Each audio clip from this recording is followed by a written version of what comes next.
You're listening to Dr. Karin, Love and Life, right now. I'm Dr. Karin Anderson-Abril. Psychologist, author, speaker, former professor, and musician. Learn how to have true intimacy. Drag down, knock out fights, and then have like really hot makeup sex, right? I'm all about living authentically and finding the best version of you and living life to its fullest. Don't stop that play button. Get connected. Marriage is great, but only if it's a great marriage. Fear can't live without thoughts to support it. Got the passion. Channel your path to a more authentic you, living an authentic life. Listen to Dr. Karin right now on Love and Life. Welcome to Dr. Karin, Love and Life. Hi there. I'm Dr. Karin Anderson-Abril. I'm a psychologist, author, speaker, former professor, and musician. You might know me from my latest book, Single is the New Black. Don't wear white till it's right. I'm here on my new podcast. We'll be talking about living and relating authentically in all realms of life. We'll look at how to have true intimacy in romantic relationships, more meaningful friendships, healthier family connections, more productive and fulfilling careers, and we'll learn methods for staying happy, hopeful, and positive, all while channeling a path to a more authentic you, living an authentic life. So today we're continuing the Love is Real series. And today's topic is how to remain besties for life. Because friendships are kind of underrated. Sometimes when we talk about relationships, we forget how important friendships are and how meaningful they are to living a very fulfilled and thriving in life. And so I want to look at what I call the seasons of friendship. And I was kind of doing a little research for the podcast, and I was Googling around and stuff, and I found this little saying that says, we have 3 types of friends in life. Friends for a reason, friends for a season, and friends for a lifetime. And I like that. I think that's a useful way of understanding friendship, so that you don't have these expectations of a friend who is just there for a reason, just for a particular purpose or for a season, that you wouldn't expect them to necessarily be there for your entire life. So I think there's a lot of validity to that. But I also would submit that even our lifelong friendships go through different seasons. And I think when we recognize that, it really helps us to have a true intimacy with our friend and experience the friendship with grace and with reasonable expectations. And I see women in particular, or maybe because I'm talking about female friendships here, but I think men probably go through something very similar. But I see that women sometimes get a lot of frustration in their friendships because their expectations get out of whack. So to set the stage, I want to look at a little bit of research on this topic. And so I'm looking at a study that's called Close Adult Friendships, Gender, and the Life Cycle. And this is from the Journal of Personal and Social Relationships in 2015. And the researchers looked at a quote from sociologist Anna Morocco. And her quote is, "Friendship is one of the most significant yet socially ignored relationships." And so what they were looking at is just the closeness that friends have throughout the adult life cycle and through the transitions that happen throughout adulthood. And the researchers found that friendship quality, not quantity now, so we're looking at the quality of relationships, not the number of friends we have, but this was definitely related to life satisfaction for both men and women. And so it's important, like I was saying earlier, for our overall well-being. And this is just one study. There's so much literature in psychology that looks at social support and friendship and really underscores that having a strong network of people who care and that you care for makes such a huge and profound impact on your general well-being. So the researchers looked at different types of friends that people have and then the different types of support that we need from our friends. So for example, they talked about the friends that you celebrate your birthday with versus your friends that you can get kind of into the nitty-gritty about your sex life with versus the friend you might call or text in the middle of the night if you were having trouble. And they found, which I think was really interesting, and getting back to the theme of seasons of friendship, that as people get older, they have fewer friends. And this was true of men and women, but especially women with children, which I thought was interesting, and I'll touch on that in a moment. But when they wanted to interpret the fact that as we get older, we have fewer friends, They use a term called the pruning effect, which is a term by a researcher named Karin from 2006. And this pruning effect is that basically we just become more selective. As we get older and our responsibilities with career and family become more of a priority, then we have to kind of prune and weed away some of the people who are just on the fringe and really have to focus our friendship energy toward those friends that really matter and those meaningful relationships. But getting back to the marriage piece, they did find that probably marriage is related to this effect as well, that people, when they get married, they become a bit more insular. So as you get older, you get married, you focus on your spouse, which of course is really important. And then you have children. And so that's also important for you to obviously be a good parent. But it was interesting that they said that people with children have fewer friends. This is what the researchers found, particularly women, which I thought as a single woman for so many of my adult years and watching my married friends and then my friends who became mothers, I saw them getting a lot of friendships from their kids, friends, parents, right? So like the moms would all go to the soccer practice and then they would become friends because they both had kids on the team. And so that was kind of interesting finding for me. I wasn't sure how to interpret that because that's what I observed. I think it's an interesting way to look at friendship. It's understandable, and the research supports that we're going to have fewer friends, but that we're going to give more time and more meaningful time to those friendships that really matter as we go through life. But what about if your path changes so dramatically? So what does all this mean for friends who are trying to stay close as they move through life? And this is a concern that many women have because, you know, we start out in college and we're roommates and our lives are so similar. We're going to the same classes and we're going to the same extracurricular activities and we meet up every night at the cafe for dinner and then we graduate and life changes and sometimes very dramatically. So I'd like to introduce to you one of my BFFs from college. Miriam Conner has agreed to hop on the podcast today. And I wanted her to join the conversation because our story started so close. And we are still so close, but our trajectories were so very different. And so I thought it'd be fun to get her perspective on this topic. So Miriam, welcome to Love and Life podcast. Hi, thank you so much for having me. I'm excited to be here. You bet. I'm so excited you're here as well. So I was giving a little bit of backstory to the listeners so they would understand kind of where we're coming from and why we have something to say on this topic. And so we were roommates in college, and of course we were going to be besties forever. And after graduation, we were going to move into the city and get a party apartment. And we used to tease our other roommates, Dina and Carrie, that they wanted to get married real young. And we were like, oh my gosh, they're going to be like cooking, cleaning with the kids, hanging off their apron strings. And we're going to be out there in the city, whooping it up. But that didn't happen, did it? Well... Not really. So Miriam ends up getting, well, you know, Prince Charming just came early for you, right? I mean, relatively speaking. So so you could tell your story. You got married young. Yeah, I mean, I got married halfway through our senior year. So obviously we didn't get our party apartment in Chicago. We ended up moving another state about a year after that. So then Karin and I also had the distance, not to mention obviously our life, you know, we had that big change in our lives. I was married and she wasn't, but then we also had the distance then to make it even a little bit more difficult. Yeah, and that was before texting, you know, so it was before really anything. Yeah, I mean, honestly, that was even before email, I think, right? I mean, because I think so. I hate to say that, but I think it was. Yeah, let's just forget about that. Yeah, let's. We don't know anything about a life without email. What? Come on.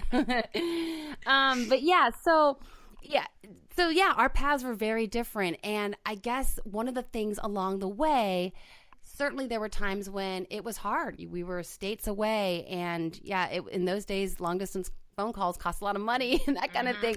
But I remember Get your calling card out and punch in 800 numbers. Oh my gosh. We are really dating ourselves here. I remember something that I came across, and I don't know when or how, but it was something, and again, getting back to this notion of seasons of friendship, and it really helped me because it helped me understand, like, hey, just because like one season of our lives, you know, college, where, I mean, we were thick as thieves. We were just inseparable. Just because we're not there now doesn't mean that we don't still have the same intensity of our friendship and that it won't get there again when other realities of life maybe aren't so prominent in what, I mean, I was in grad school and you were married and getting ready to have babies and all these sorts of things. And one thing I think that's important to remember as we move forward with this conversation is that I think the closer you are, the harder these transitions are. Mm-hmm. Oh, I totally agree with that. Don't you think? Oh, yeah, because if you're not very close, you don't, I won't say like you don't have as much to lose, but, you know, you definitely, you feel it if you have that. You know, I felt it when we weren't spending as much time together, obviously. You know, I felt it. It was hard because we were so close. That's exactly what I'm saying. Because, yeah, you have more, you've lost more, like you're putting it. It's well put. Yeah, I mean, you've lost more. And I think the hard thing, too, then, is to give the grace and the permission, like we were talking about, to kind of ratchet down your expectations. Now, that sounds really bad because, like, when you're, and maybe it's when you're young, too, you're like 21 and you're like, we will be this close forever. Nothing will ever change that. Certainly no man will change it, you know. I don't need no man. Right, right, you know. So then you sometimes, because you're young and that feeling is very genuine at the time, it's very authentic and it's very honest, then you can feel, I think, sometimes maybe hurt or abandoned, or in my case, sometimes I felt left behind, and it was nothing that you ever did. It was just that you were on a more typical path, right? It's funny, though, that you say that because I felt the exact same way at times. Yeah. Like, I felt left behind. And it wasn't anything you did. It was just how it was. But when I hear you say that, I'm like, and honestly, we probably should have had a conversation more about it, which we didn't, you know, I mean, obviously, but, you know, I felt left behind a little bit sometimes too, because it was like, then I knew you were, you know, oh, you're going out, you know, on the weekend with, you know, mutual friends, or doing whatever, you're going on trips, which was amazing. And I would not have wanted it any other way for you. But then I'm like, oh man, you know, or this person's kind of replacing me, you know, things like that. I felt. And that makes perfect sense. And yeah, we probably should advise our listeners, like, if you're feeling this, do have don't wait 25 years to have this. And I wasn't, you know, neither of us were angry or anything. No. It was just, and you know, you probably think like, well, I don't want to sound like a baby, you know, like, wah, you like Susie more than me. You know, it wasn't like, so maybe that's why the conversation never happened. I agree. And I think we were also very secure in our friendship. And we knew that, like, I would have other friends and you had other friends. Well, you kept trying. I felt bad for a while, honestly, because I think it was easier for me I don't know. For a while there was like, I was picking up kind of friends to kind of at least do things with, make those, you know, have those like nights out in the town or whatever. And it seemed like you were struggling, but it wasn't about you. It was just like, for whatever reason. I don't know what was going on. I was meeting like Holly Hobby types, and I'm like, this is, I don't know, just very different from me, I felt. Yeah. Nothing wrong with the people, just very different. Yeah. And so, for a while it was like, what? You're listening to Dr. Karin Anderson-Abril on Love and Life. Go to her website, drkarin.me. That's www.drkarin.me. Have any questions or would like to share your story with Dr. Karin? Email her, Karin, Karin, at drkarin.me. Sidebar related to this is that because you married young, there was also the desire, which I understand now that I'm married, like you wanted to find those couple friends. And then like Ryan would meet a guy and then like maybe his wife was not like someone that you wanted to hang out with. So there was that pressure, whereas I was just single. So hard to do. Yeah. It still can be hard to do. Yeah, it can. It really can. You're like, oh, he's cool. Then you meet her like, ooh, no. Or the other way around. Right. You know, but I mean, obviously, you know, you make those friendships. But it's harder when you have the more people you have in the mix, the harder it's going to be. Yeah. But getting back to the point, we derailed a bit, which I think will probably continue to happen just a little bit. Yes. But because we had a lot of confidence in our unique connection. Like I never felt like Miriam's going to find another Karin because I knew you wouldn't. And you felt the same too. And exactly. Yeah, but it's good to hear, like, in a way, and again, just because I'm hoping that our experience will be useful to listeners, that they'll go, okay, wait, those were, like, super, like, these women are so close. And yet even they had those moments of like feeling left behind as their lives went in different directions. And I think that's what's really important. And so I want to thank you for kind of thinking about this. You know, when I pitched you the idea of like, hey, can you hop on the podcast? You did a little research yourself and looked at kind of like, what are other people talking about, you know? And I gave you an article that I had written, and I really had us in mind. It was called Help, My BFF Just Got Married. It was an article that was written for a website like a year ago. And kind of I was gearing it toward those 20-somethings, 30-somethings who are going through those transitions. And maybe they've had those years of being really close, and then the marriage and a move maybe, or kids. And all those things just put a couple barriers between them. But trying to remind these women, hey, it really doesn't have to change the intensity of your relationship. You just have to kind of give a little space and recognize that, you know, you want your friend to be a good mom. So she's going to have to put her kid before you, you know, and right. And then be a good, and you want to be a good friend to her, so support that, please. You know, right? Exactly, so that kind of thing. But yeah, so give me some of your thoughts. Yeah, so I did. I was just kind of looking around, you know, on the interwebs, and just to kind of see what people were saying on the subject. And you know, first I'm instantly irritated because, you know, everybody is a self-proclaimed expert. So I'm reading these, then I'm like, well, let me see who this is or their credentials. I'm like, okay. So anyway, you know, some of the vibe was kind of getting on my nerves because it was like a lot that I was reading over and over again was, you know, the message was once one of you's married, you have nothing in common anymore. And I honestly kept kind of reading that over and over in different, you know, articles and blogs. And I'm like, to me, that I was angry, and I'm like, that's crazy. Like, why would you not have anything in common anymore? Say you had all these things in common before you got married. So now what you don't have in common is one person's married and one person is single, but you're still hopefully that same person. I'm confused. Does this person now, like when I got married, do I have all different likes now? I don't like the same music. I don't like the same clothes. I don't like to go do the same things. I don't like to, it's like, well, no, you're they're the same person. So why would you not have anything in common? You should have the same things in common, even if you have that one, you know, life change that isn't common. Yeah. And you sent me some of those articles and I looked at them too. And I had the same response. I was like, what are you talking about? Why? And, you know, one of my big concerns and something I've talked a lot about on the podcast is this single shaming, but partly we get shamed because people act like we're such different entities, the married person versus the single person. Guess what? We're all people. None of us, we all have hopes and dreams and emotions. I mean, there's not this huge divide, but it seems that it's out there in the culture, like that we're supposed to, like you're saying, like, now I'm married, so I have nothing to say to single people anymore. I can't possibly understand what they're going through. It's like, really? Really? Because you were single like a minute ago. So, That's right. It was weird. Yeah. And you're still the same. I mean, it just doesn't make any sense to me. You still have that friendship. And even like, you know, your blog that you wrote, which is, of course, wonderful. But I was like reading and I'm like, I guess, and maybe, you know, I think sometimes we look back at things and we aren't necessarily realistic with our memories, you know, of how we were. Maybe sometimes we remember like, oh, this is how maybe I would have wanted to be or should have been. So now it becomes reality in my mind. So I know we do that.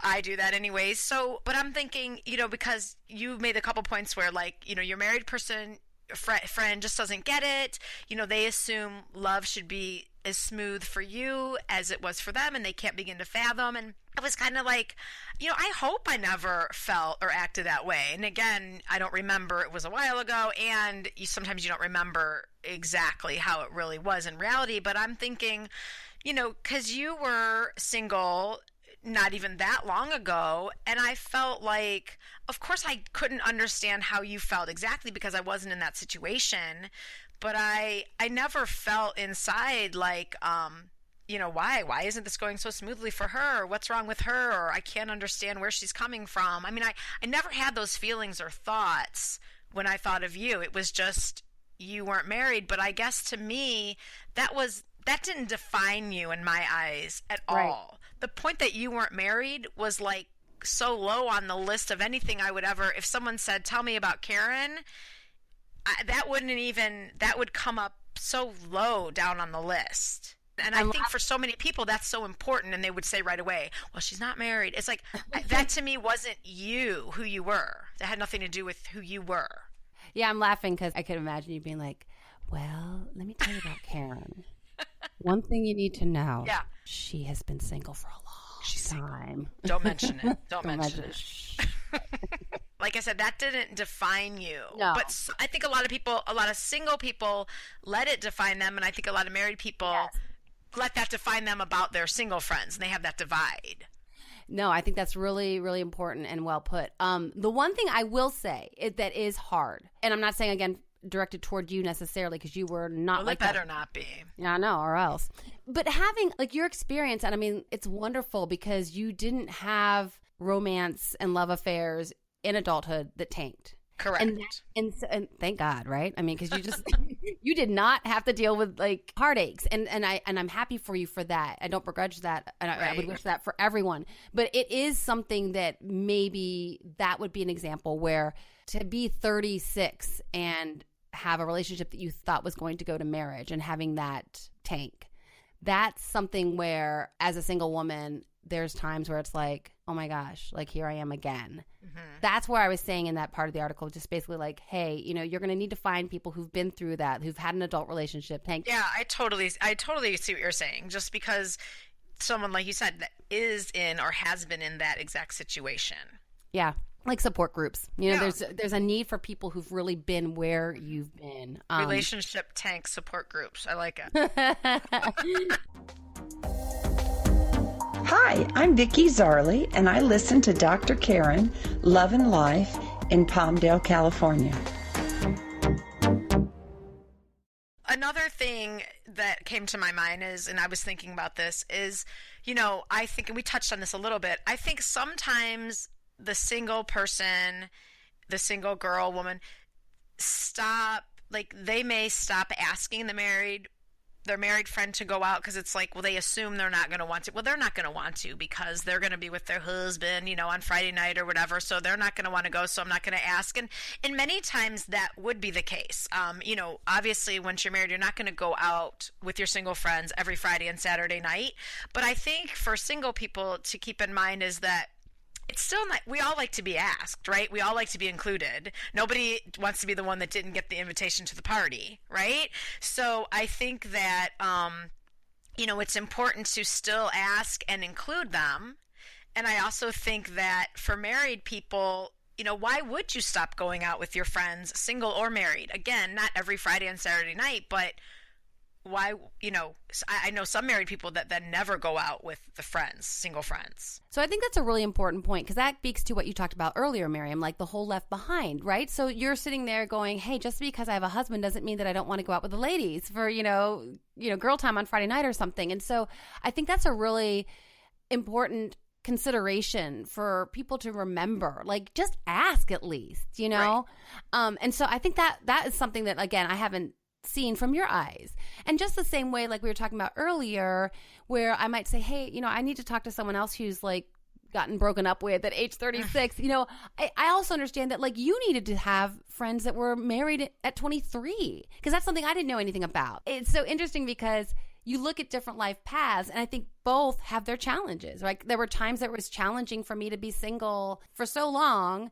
But then I also gained a sense of identity and independence that was really great. And then there's challenges to being married young because you grow up together more so than like Dan and me who married in our 40s. You know, right. Like we're not doing some of that like push and pull a little bit that you do as you're cultivating an identity within a relationship, within a marriage, right? So, I mean, each has their own challenges. So I think that's another thing to be mindful of. Yes. And just like for like, you know, we joke, but like for married, you know, if you're married, if you're the one that's married, you know, don't talk about your couch fabric the entire time or your husband or your kids.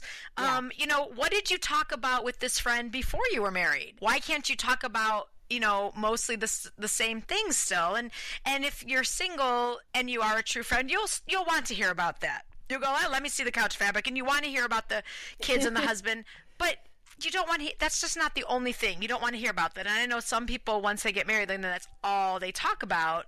And so then for the single person, I can imagine it's like, oh my gosh, you know, I want to hear about the kids, but maybe not the whole, you know, 3 or 4 hours we're sitting at dinner. Can we talk about some other things also?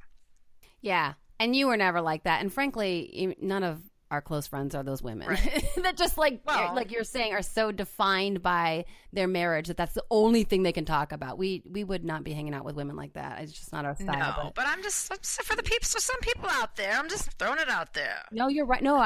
I'm glad you're bringing it up because there are people like that for sure. And I've had those experiences. And the problem, they don't understand because they're just trying to talk about what's important to them, and that's great. And I understand we all talk about what's important to us, but what that does is it alienates.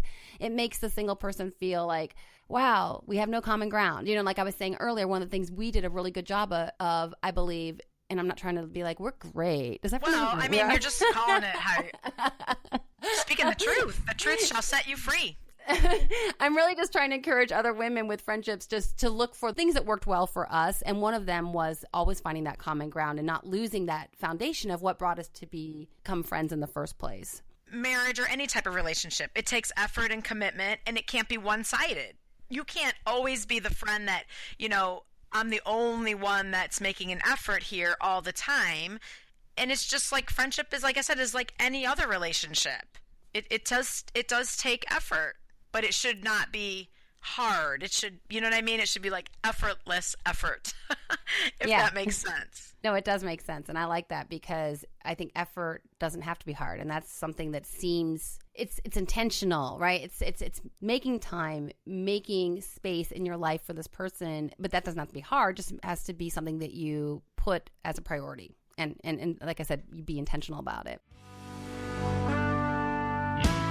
Hi, I'm Michelle from Valparaiso, Indiana, and I listen to Dr. Karin Love and Life. And something else I found, again, online was a quote from another expert, thank you, was this quote: married people should know that after they get married, there are single friends they will lose because they no longer have anything in common with them because naturally they will cease being similar. So that just like, that burns me up. Again, this goes along with what we talked about before because it's like, why in the world would you no longer have anything in common with them? Like this person actually thought once you're married, they said you will cease being similar. Yeah. So my point is then you didn't have that much in common in the first place. And then, I mean, and that's one of those like we were talking about earlier, like a friend for a reason or a friend for a season. Maybe like I have friends that I ran around with in Chicago and did like single girl stuff with, and I'm not close with them at all anymore. Right. But they were there for a reason. They were like, it was great. We had each other for support so that, you know, Friday night we had something to do because sometimes we had a lonely Friday night. And so we got to hang out. And so that was great. And it doesn't mean that the relationship was worthless, but it definitely means it didn't have the depth. So like you're saying, like if marriage is enough to derail your entire friendship, you didn't have anything to start with. Exactly. So then, like you said, then it won't be an issue. But right, because you would still have the same things in common, and you find more things in common, and you don't have to have all of these similarities anyway to be a friend. I mean, you have to have certain things, I think, but you know, you and I are very similar. We're very different. Yep. Mm-hmm. And it works. Yeah. Yeah. We were talking about earlier too, like the idea of the closer you are, the more those transitions hurt, because some of those people that I used to just hang out with, I don't miss them. And so, you know, right. We moved on, and so there was no loss really. Right. There was no big problem, but you're right. It's just like, yeah, they're fine. If you saw them, it would be fine. You know, you could go out and have an evening or whatever, but you're not like trying to call them up all the time and tell them your deepest, you know, thoughts and spend a lot of time with them. Exactly.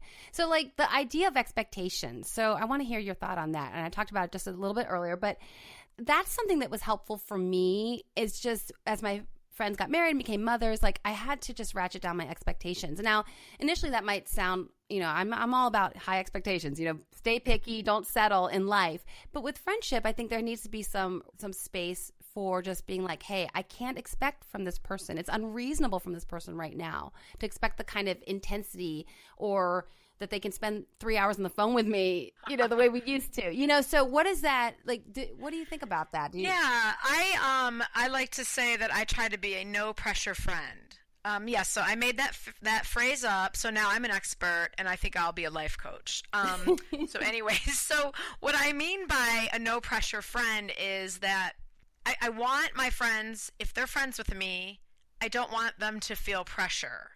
Now, you have to what I mean by that is I've had friendships where I feel stressed, like I didn't return her call. It's been 2 days and I didn't return her call and she's going to give me an attitude. Or I know she's going to be hurt. You know, she's going to get her feelings hurt because I didn't return her call, or I had said no the last 3 times, you know, she asked me to do something. And it really truly isn't because I don't like that person or don't want to be friends with that person. It's just life. It's just how it is. Some weeks it's like, wow, I talked to a couple friends. And some weeks it's like, man, you know, where did the week go? And I didn't, you know, I have these 3 calls I didn't return, or this and that. And that's just life. But I want friends of mine to feel that they don't have pressure like that. Like, I want you to know if I call you and leave a message and you don't call me back for a few days, it's no problem. Like, I'm truly not sitting there going, I cannot believe another day has passed and Karin hasn't called me. Now, you have to be careful a little bit because you don't want it to be totally one-sided. You know, like we talked about earlier, if you're the one that's constantly, I'm putting all the effort in and it doesn't seem like it's being reciprocated, well, then maybe you have that friendship. Maybe the other person doesn't really feel about you the same as you feel about them. And that's a whole nother issue. But, you know, like even my daughter, I have a 13-year-old daughter, and she'll tell me something, you know, about, a friend kind of got her upset or whatever. And, you know, I talk to her and say, you know, here are your choices. You can talk to them. If it really bothered you, you can talk to them about it and let them know nicely, you know, hey, you know, that really bothered me that this happened. Or you can choose to just give them the benefit of the doubt, know that people do things and they don't mean to, and just move on from it. And if you choose that second choice, you have to truly just let it go and not be upset or bring it up. And so those are kind of things when I think of a no pressure friend, I'm trying to instill that in her as she's navigating through friendships now. Well, I can say that you practice what you preach, because recently I totally screwed up the scheduling for our roomie reunion. And you did not give me any crap about it. You were really good. But I'm really mad inside. I know. Apparently this has been a vehicle for us to bring this up on the podcast, right, so that you could lay into me. But that's life. It happens. Yeah. It wasn't anything. You didn't do it on purpose. You didn't do that because you don't want to get together. Right. It just is. And so it's no big deal. We'll pick a different date. Right. But again, you're not going to get away from me. I'm going to keep, we're going to make it happen.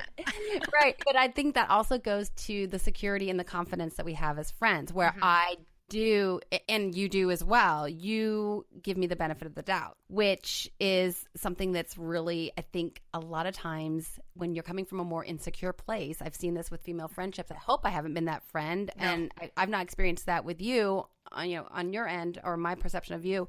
So like you're saying with your daughter, you're trying to teach her ways to be secure in who she is and just have clear expectations of what friends can give her and what they can't, and then how she wants to respond to situations, because you can't control what people are doing all the time. And you're teaching her to take charge and take control of what she can control, which is her response to a circumstance that may have disappointed her. I love that. I love that no pressure friend. I'm going to steal that if you don't mind. Well, that's fine. There'll be some royalties along with that, but... So to conclude, I want to introduce a new portion of the podcast. I'm going to call it Love and Life Hacks. And Miriam and I have come up with a couple hacks for you guys as you are figuring out your paths and your different trajectories with your friends. So we came up with some thoughts about how to navigate your way through the seasons of friendship and remain besties for life. And we're going to call these hacks BFF, because that makes sense. And the first one is benefit of the doubt. A takeaway message from this podcast is, hey, give your girlfriend the benefit of the doubt. Don't jump to the conclusion that, oh my gosh, she's abandoning me. I'm being left behind. I must mean nothing to her anymore. And women, we can get dramatic sometimes. Just try to rein it in. Give your friend the benefit of the doubt. Because if this friend really is abandoning you and you do mean absolutely nothing to her, then really you don't want her as a friend anyway. So there's really no harm, no foul there. But just to trying to maintain, like we've been talking about, more realistic expectations through the different seasons of life. The first F is for forgive. There are going to be times when you'll unintentionally hurt each other. We just talked on that a little bit. You know your friend. It goes along with giving them the benefit of the doubt. So you just forgive them. Love each other enough to forgive. If it's something major that you feel you really need to talk about it with them, do that and be willing to forgive. If it's not, like we just talked about, just forgive them, because you know you're giving them the benefit of the doubt. I know Karin would never intentionally, she didn't mean that or whatever. So I'm just going to just forgive her and just move on. I love that. And then the next F in the BFF is fun. So don't forget the reason you became besties in the first place, and try to have fun with the changes in your circumstances. What else do you think about that, Miriam? You got something to add? Yeah, definitely. Like singles, don't forget to include your married friends in your fun that you're having. Even if they can't go all the time, still it is nice to be asked and included. Hey, we're going out here, this and that. And married ladies, go sometimes. Don't always say no. Go and have that fun. And you may have to compromise too as you grow and change on what may be fun for the other person. But if you're true friends, you're willing to do that. I love it. So thanks, Miriam, for hopping on the podcast today. Thanks for having me. Yeah, and so I hope our listeners will remember the Love and Life hack for this week is BFF. Give your friend the benefit of the doubt, forgive each other, and have fun. That's what friendship is all about, and it is so important to maintain these lifelong connections because, as we've talked about just earlier in the podcast, that our lives are more rich, and we do function better when we have a close, tight network of friends. Hi, this is Damia Jackson. I am an avid listener of Dr. Karin's Love and Life podcast. It empowers, educates, and informs me to make better decisions in my life. I am happy that this resource is available to me. You can find me at my website, www.drkarin.me, and that's Karin with an I. On Twitter, I'm at Dr. Karin Anderson. Facebook, Dr. Karin Anderson Abril. Instagram, Dr. Karin. And I would love to hear from you. You can email me your story or ask me a question. I'm at Karin@drkarin.me. Please go to iTunes and subscribe. I'm also on Stitcher, Spreaker, and SoundCloud at Dr. Karin Love and Life. Check out my website and subscribe to my Riff on Relationships. You'll get a couple emails from me a month giving tips about relationships and also letting you know what we're covering on the podcast. Please let me know if you have any topics you want me to cover. I want this to be your show as much as it is mine. Take charge of your thoughts. Take charge of your life. This is Dr. Karin Anderson Abril. Thank you for listening. Until next time, make it a great week.